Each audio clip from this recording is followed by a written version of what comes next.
What's up guys? आज हम देखने वाले हैं वेनम 3 के ट्रेलर का proper breakdown from the channels comic verse.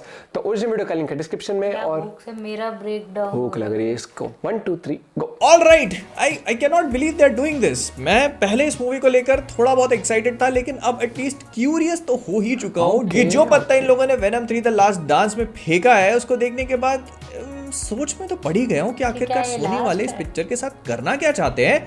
In fact उससे भी ज्यादा अपने पूरे सिनेमैटिक यूनिवर्स या ये जो कुछ भी है इसको लेके कहां जा रहे हैं। लेकिन एक एक करके सब चीजों पे बात करी जाएगी। स्टार्टिंग ऑफ विद वेनम 3 का ट्रेलर स्टार्ट होता है एक एयरलाइन के साथ में, जो कि मेक्सिकन एयरलाइन है, रियल लाइफ में एग्जिस्ट नहीं करती। इसके अंदर जितने भी लोग बैठे हुए हैं ये बड़ी शांति से ट्रैवल कर रहे होते हैं। तभी हमें दिखाया जाता है इसकी खिड़की से चिपका हुआ एडी ब्रॉक, जिसके साथ वेनम अटैच्ड है, और वो उसको कह रहा है देखा मैंने कहा था ना हम लोग उड़ सकते हैं। और ये प्रोबेबली कॉमिक बुक्स को लेकर एक रेफरेंस होगा, कैसे आगे बताता हूं। लेकिन अगर आप नोटिस करोगे तो यहाँ पर जो पायलट है वो अनाउंस करता है कि ये लोग ग्रैंड कैनियन के ऊपर से फ्लाई कर रहे हैं। तो इसका मतलब ये है कि एडी ब्रॉक या फिर वेनम ऑलरेडी यूएसए में एंटर कर चुका है मेक्सिको से, जहां पर वो स्पाइडरमैन नो वे होम के बाद फंसा था। एंड फिर एक टॉम क्रूज को लेकर रेफरेंस मारी जाती है कि मिशन इंपॉसिबल में जो वो प्लेन से लटके थे आखिरकार कैसे कर लिया। लेकिन तभी एक जेनोफेज वहां पर अटैक करता है। जेनोफेज कौन है, इनके बारे में हम लोगों ने पहले भी ब्रेकडाउन में बात करी थी, फिर भी थोड़ा बहुत बता देता हूं। तो कॉमिक बुक्स में एग्जिस्ट करने वाले कुछ ऐसे मॉन्स्टर्स होते हैं जो सिम्बियोट्स पे फीस्ट करते हैं, मतलब सिम्बियोट्स को खाना पसंद करते हैं, स्पेशली उनके दिमागों को। लेकिन इस कहानी में इन लोगों ने जेनोफेज का कुछ अलग टाइप का ओरिजिन दिखाने की कोशिश करी है। पहले अगर आप लोग नोटिस करोगे तो प्लेन की छत पर वेनम और जेनोफेज दोनों खड़े हैं, लेकिन जहां पर वेनम को अपने ग्राउंड पे स्टैंड करने के लिए बहुत मेहनत करनी पड़ रही है, वहीं पर जेनोफेज भागता हुआ जा रहा है। वेनम प्रोबेबली उसके टेंटिकल्स को पकड़ के झूलने की कोशिश करता है, लेकिन अनसक्सेसफुली सो, क्योंकि अगले वाले शॉट में हम एडी ब्रॉक को प्लेन से गिरता हुआ देखते हैं। और इससे पहले कि उसको कुछ हो पाए, वेनम अपना ही एक पैराशूट बना लेता है, जो प्रोबेबली कॉमिक बुक्स को लेकर एक रेफरेंस हो सकती है। जो स्टार्टिंग में मैंने फ्लाई वाली चीज बोली थी वो यहां पर आकर के कनेक्ट होती है, बिकॉज कॉमिक बुक्स में सबसे पहले तो स्पाइडरमैन जब भी हाइट से गिरता है तो अपने वेब्स का ऐसे पैराशूट सा बना लेता है। लेकिन वेनम भी जब उसका नल वाला पूरा रन था तो उसमें उड़ने के लिए अपने विंग्स को निकाल लेता है जब माइल्स और वो आसमान से गिर रहे होते हैं। तो क्लियरली वेनम ने बोला कि आई कैन फ्लाई, और यहां पर वो पैराशूट भी खोल लेता है।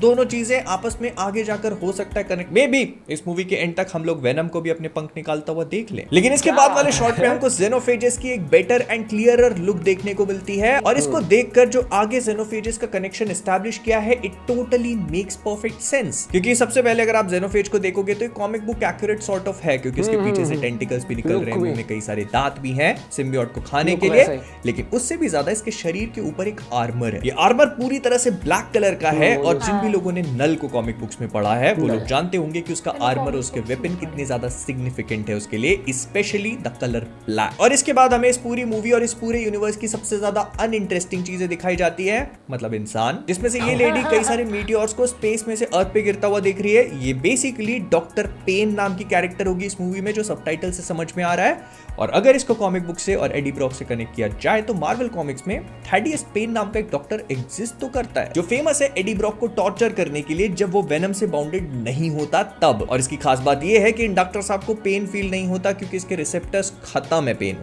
लेकिन जब वेनम लौट के आता है उसको पता चलता है कि एडी के साथ इस डॉक्टर ने बदतमीजी करी और इसको टॉर्चर किया है, तो वो इस डॉक्टर को टॉर्चर करने का सोचते हैं। बट सिंस दे नो कि क्योंकि इस डॉक्टर साहब को पेन फील होता नहीं, तो फिर क्या करें, तो वो इसके ब्रेन में से फेंटालामीन नाम का एक केमिकल खींच लेते हैं, जिस वजह से इसको कांस्टेंट स्टारवेशन होता है, ब्रेन पे फीड करने का। अब क्लियरली ये सिर्फ एक रेफरेंस हो सकता है, और हमको डॉक्टर थैडियस पेन वाला रोल इस मूवी में तो देखने को नहीं मिलेगा। लेकिन ये जो कोई भी है, चितफिल जो भी इनका नाम है, इसमें ऑरवेल टेलर का रोल प्ले कर रहे हैं, उनके साथ मिलकर कोई तो प्लानिंग बना रही है। एंड इसी शॉट में हम लोग डिटेक्टिव पीटर मलिगन को भी रिटर्न करते हुए देखते हैं, जिसको पिछले पार्ट में टॉक्सिन ने इन्फेक्ट कर दिया था। और टॉक्सिन भी मार्वल कॉमिक्स में एग्जिस्ट करने वाला एक और सिम्बियोट है, तो प्रोबेबली वो इनिशियली वेनम का दुश्मन बनेगा, फिर आगे जाकर उसको वेनम का दोस्त बना देंगे, क्योंकि इन सबको मिलकर नल से फाइट जो करनी है। लेकिन फिर आता है इस पूरे ट्रेलर का सबसे धांसू reveal, which I did not expect at all, क्योंकि इसमें हमको बताया जाता है कि वेनम के क्रिएटर ने इन सारे जेनोफेजेस को अर्थ पे भेजा है, सो दैट वो वेनम से कुछ ले सके। एडी ब्रॉक उससे पूछता है तुम्हारा क्रिएटर कौन, कहता है नल। नाम नहीं, ये वाला नहीं। नल बेसिकली मार्वल कॉमिक्स में एग्जिस्ट करने वाला एक बहुत ही डेंजरस विलन है, और क्योंकि इस बारे में बात छिड़ी गई है तो फिर आप सभी को पता है कि ये कौन सा समय है। कॉमिक बुक्स के ज्ञान का समय। तो आज से ये। कई सालों पहले मार्वल कॉमिक्स में गॉर द गॉड बुचर नाम का एक विलन इंट्रोड्यूस करवाया गया, जो था तो थॉर का विलन, लेकिन आगे जाकर इसकी कुछ कुछ चीजों को रेटकॉन किया गया और ऐसा बताया गया कि इसको जो अपनी सारी शक्तियां मिल रही थी इसकी नेक्रोसॉर्ड से, उसका एक हायर पर्पस है।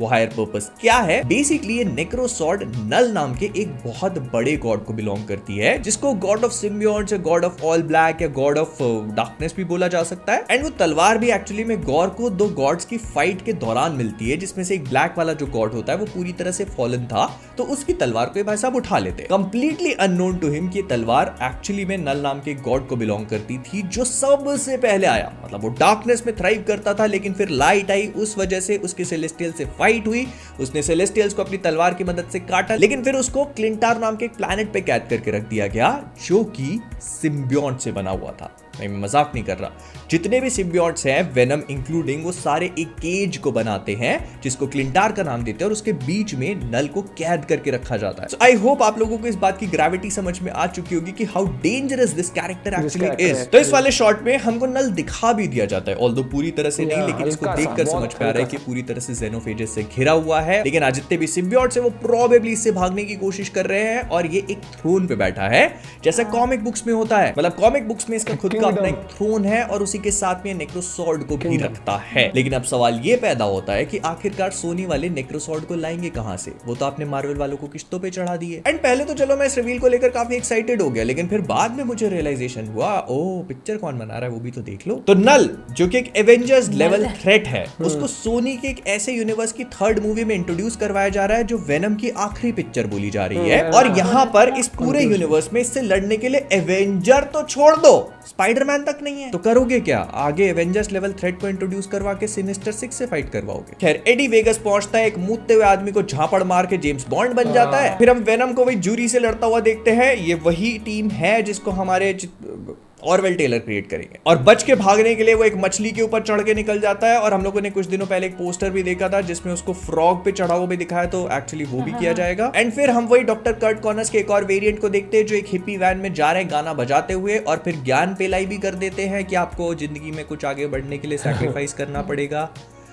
कहीं अंकल बेन तो नहीं है? और इसके साइड में बैठा हुआ लड़का पीटर लाल और नीले कपड़े भी पहन रखे हैं। और बस फिर कुछ एक्शन शॉट्स के बाद जहां पर वेनम ज़ेनोफेजेस से भागता हुआ दिखाया है और पिटता हुआ दिखाया है, ये पूरा ट्रेलर खत्म हो जाता है। बट जो मेरे दिमाग का सबसे बड़ा सवाल है वो यही है कि आखिरकार ये लोग नल के साथ क्या करने का प्लान कर रहे हैं। I mean, null actually Marvel Comics के काफी इंटरेस्टिंग विलनों में से एक है। इसको बहुत ज्यादा कैरेक्टर प्रोवाइड तो नहीं किया गया, लेकिन इतना जरूर समझ में आता है कि ये बहुत खतरनाक है। इतना खतरनाक कि इसको हराने के लिए सारे एवेंजर्स, मार्वल कॉमिक्स के जितने भी सुपर हीरोज है, स्पाइडरमैन इंक्लूडेड, ये सब कम पड़ गए थे। तो अगर इसको सोनी वालों के पर्सपेक्टिव और उनका पूरा ट्रैक रिकॉर्ड देखकर एनालाइज करने की कोशिश करी जाए तो कोई बहुत बड़ी बात नहीं है कि इस ट्रेलर में हम लोगों ने नल का जितना रिवील देखा, मूवी में भी उतना ही। मतलब वो गर्म करके ठंडा छोड़ देने वाली जो बात होती है, बस वही करी जाएगी हमारे साथ। एंड आई होप कि बस नल को इतना ही दिखाएं इस यूनिवर्स में तो अच्छा है, क्योंकि I want Marvel to do something with it. But क्या, कैसे, क्यों, इन सब चीजों के बारे में किसी और वीडियो में बात करेंगे। इसको लंबा नहीं बनाते, एडिट करके अभी अपलोड भी कर। तो इसी बात पे वीडियो लाइक कर दो अगर नहीं किया, नहीं तो घर वाले तुमको भी नल्ला बोलेंगे। नल्ला, ये भी ठीक था। यही चीज है कि अगर